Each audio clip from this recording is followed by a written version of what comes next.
Oh my gosh, my lips are feeling so dry. Can I borrow some of that? Oh, my chapstick? Are you sick?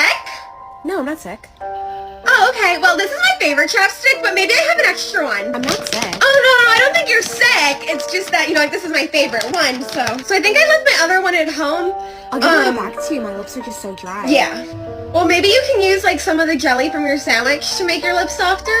Does anyone else here have another chapstick? I'm sorry. I'm just, like, a little bit of a germaphobe. Well, not really. More like I just don't want to, like, run out of chapstick. You know what I mean? Like, this is, like, the only one I have for the day. So, like, now I really don't want to, like, lose it.